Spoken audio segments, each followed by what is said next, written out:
है कि कुछ पिछले कई दिनों से बहुत तेज़ी से ठंड पड़ रही थी। टीवी पे बराबर देखते हैं, चाहे यूरोप है हमारे यहाँ है, जैसे कहते हैं हार्ड कंपाने वाली ठंड पड़ रही है। बहुत लोगों के मैसेज आ रहे थे गांव से कि जी रात का टाइम जो है ट्यूबवेल का 10 से 3 नहीं रख के इसे दिन में कर दिया जाए। हमारे माननीय मुख्यमंत्री जी ने कल सब ऑफिसर्स को बुला के एक बड़ा स्टेट व्यापी फैसला लिया, प्रदेश व्यापी, कि पानी जो है 1 महीने अगले जब तक ठंड पड़ती है इतने तक इस पानी को रात को किसान को पानी में नहीं तंग करा जाए, दिन में चलाया जाए। तो अब हमने वो शेड्यूल चेंज कर दिया। सुबह 5 बजे से लेके एक शेड्यूल कराया, सुबह 5 बजे से लेके दोपहर 1 बजे तक। दूसरा कराया 10 बजे से लेके शाम के 6 बजे तक। तो उसमें दोनों ही टाइम दिन में, क्योंकि जो 5 बजे जिनकी बारी है वो रात को अपने क्यारे बना के आ जाते हैं, और पहले जब क्यारों में ट्यूबवेल का पानी भरता है तो 6:30-7 बज जाते हैं। तो 6:30-7 बजे अपने खेत जाएगा, 1 बजे तक पानी को वो देखेगा। और दूसरा जो है सुबह 10 बजे से लेकर शाम के 6 बजे तक है, तो वो भी उससे बढ़िया है कि दिन की रात की ठंड से बच जाएगा। ये एक बहुत बड़ा ऐतिहासिक फैसला है जो पहली बार लिया गया है कि दिन में पानी दिया गया है। इसके लिए मैं मुख्यमंत्री जी का पूरे प्रदेश की तरफ से, हमारे डिपार्टमेंट की तरफ से धन्यवाद करता हूँ। इसमें मैं थोड़ा सा जानकारी के लिए आपसे बता दूँ कि जो सुबह 5 बजे से लेके 1 बजे तक का जो टाइम है उसमें ये ज़िले आते हैं। सुबह 5 बजे से लेके 1 बजे तक सिरसा, फतेहाबाद, भिवानी, जींद, करनाल, कैथल और सोनीपत। और दोपहर सुबह 10 बजे से लेके जो शाम के 6 बजे तक जो ज़िले आएंगे, जो सेकंड हमारा शेड्यूल है, उसमें रेवाड़ी, पलवल, नारनौल, गुरुग्राम 1, गुरुग्राम 2, फरीदाबाद, हिसार, पंचकुला, अम्बाला, कुरुक्षेत्र, यमुनानगर और पानीपत, रोहतक और झज्जर, ये ग्रुप बी में आता है। पहले ग्रुप ए में 5 से 1, ग्रुप बी में 10 से शाम के 6 बजे तक। तो क्या विशेष कोई डिमांड ग्रामीणों द्वारा की गई थी? बहुत ज़्यादा, हर गांव से रोज़ मुझे भी फ़ोन आ रहे थे। सीएम साहब के यहाँ बड़े फ़ोन आते, सीएम साहब को एमएलए के बड़े फ़ोन आए, मुझे भी 10 एमएलए के फ़ोन आए कि लोगों में ठंड है, ज़रा ये करके। तो सीएम साहब ने तुरंत, कल मैंने कहा कहते, उन्होंने तुरंत फैसला कर लिया। देखिए, हमारे माननीय मुख्यमंत्री 3 बार आए रानिया में, उन्होंने बहुत बड़ी बड़ी हमें सौगात दी है। बहुत, अब भी हमारे 2 पाइपलाइन है जो बहुत बड़ी वो बनने जा रही हैं।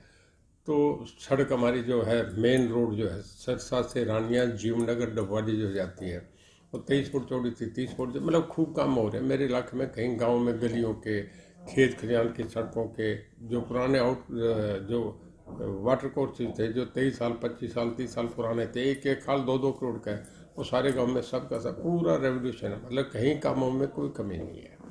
एक आपने अनाउंस भी किया था रानिया का जो बस स्टैंड है उसका निर्माण हाँ, हो गया जी, बन गया, तकरीबन तैयार है वो। कितनी लागत आई उस पर, क्या क्या? उस पर कोई 1 करोड़ रुपए लगा। उसकी एक्सटेंशन थी, पहले बना हुआ था, उसे ठीक थोड़ा सा वो नीचे था, उसे ऊपर करा गया, फर्श बांधा गया, उसकी कुछ और कमरे वगैरह बनाए गए हैं, बहुत बढ़िया बन गया। देखिए, मैं कोई बात रीजन से कहूँगा, कांग्रेस का ये रहा एक समय था, हमेशा लीडरशिप को वोट मिलती है। आज अगर ट्रंप अमेरिका में क्लियर होकर कैसे जा जाता है तो उनका पहले ये मान के लोग चलते हैं कि ट्रंप बहुत फॉर्मिडेबल कैंडिडेट होंगे। हमारे कभी इंदिरा गांधी का था कि वो मास लीडर थी।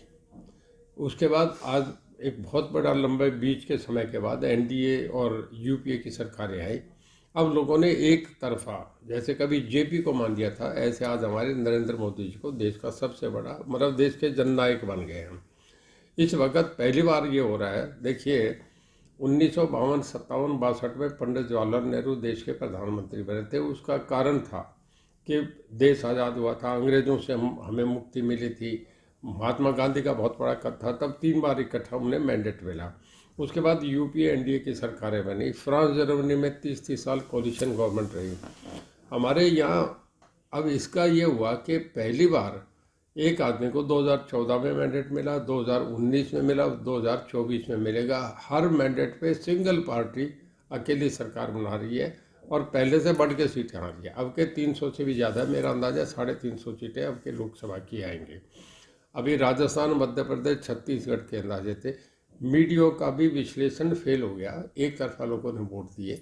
बहुत, आज के दिन हमारे मोदी जी की पराकाष्ठा और उनकी प्रतिष्ठा बहुत ऊंची, पूरे दुनिया ने लोहा माना है। सर कल एक राजस्थान में रिजल्ट आए हैं कानपुर सीट से, वहाँ बीजेपी की हार हुई। देखिए, एक बाई इलेक्शन का कारण नहीं होता। बाई इलेक्शन में जिस आदमी की डेथ हुई बहुत पॉपुलर आदमी था, कुन्नर, जो पहले मंत्री भी रहे हैं। उनकी डेथ होने के बाद स्वाभाविक है कि ये देश बड़ा इमोशंस और सेंटिमेंट्स का है। उसकी डेथ के कारण भी लोगों को हमदर्दी थी, भाई कल इसके बाप मरा है, इसको चुनाव, इस करके लोगों ने उसे जिता दिया। ये हुआ करता है, एक्सेप्शन हर जगह होते हैं।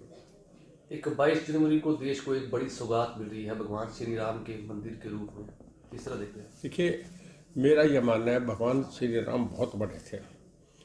आपने देखा है कि मैं समझता हूँ पूरे देश में दिवाली मनाई जाएगी। मैं सभी भगवान है बड़े, मैं सभी को आदर सहित कहता हूँ। आज तक हमने नहीं देखा कि जब दिवाली के दिन आते हैं 15 दिन पहले घरों में रंग रोगन शुरू हो जाते हैं। दिवाली से पहले हर घर में बार सफाई शुरू हो जाती है।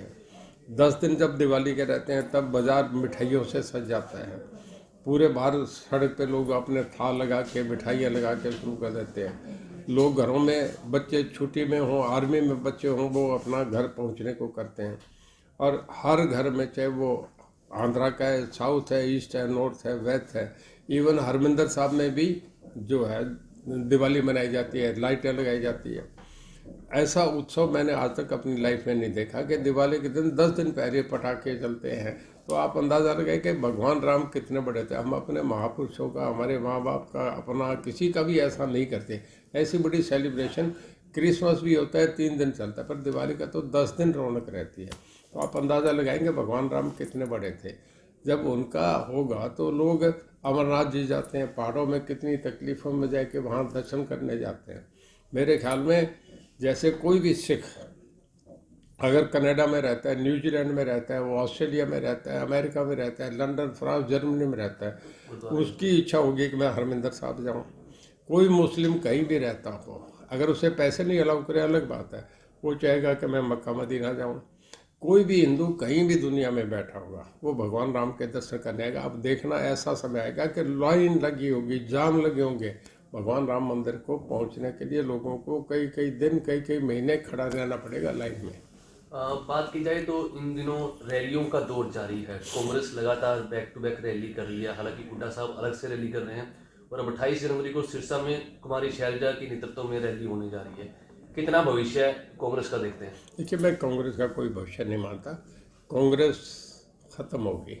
कांग्रेस जहाँ एक बार गई है, 10 साल जहाँ चली गई, दोबारा नहीं है। मैं उसका एक उदाहरण दे रहा हूँ। देखिए, आपका गुजरात, बिहार, उत्तर प्रदेश, इसके बाद वेस्ट बंगाल और आपका उड़ीसा और तमिलनाडु, 1970 के बाद इन प्रदेशों में कांग्रेस नहीं आई। इन प्रदेशों में तब से बराबर जो रीजनल पार्टी आई या बीजेपी आई। 77 के बाद आप समझो कि 23 साल वो, 23 साल ये, 46 साल तक दोबारा कांग्रेस आज तक नहीं आई, कभी भी सत्ता में नहीं। उत्तर प्रदेश में 2 MP बने हैं। जब आप 300 सीट पे कहीं है ही नहीं तो फिर कांग्रेस का कोई भविष्य नहीं रहेगा। कांग्रेस तो अब एक, कांग्रेस तो कहेंगे लोग कि एक कांग्रेस थी, कांग्रेस तो ख़त्म हो गई। कांग्रेस कहीं भी नहीं है। अब तो मोदी साहब का चलेगा, तीसरी बार भी सरकार उन्हीं की है। प्रदेश में भी बीजेपी की सरकार आएगी, एक तरफा चुनाव होगा। उन्होंने राष्ट्रीय अंतर्राष्ट्रीय स्तर पर मोदी साहब का बहुत बड़ा डंका बज रहा है। आज दुनिया की 5वीं अर्थव्यवस्था बन गई हिंदुस्तान का हर जगह इंटरनेशनली बहुत बड़ा रुतबा है। हमारे प्रधानमंत्री का कद बहुत बड़ा बन गया।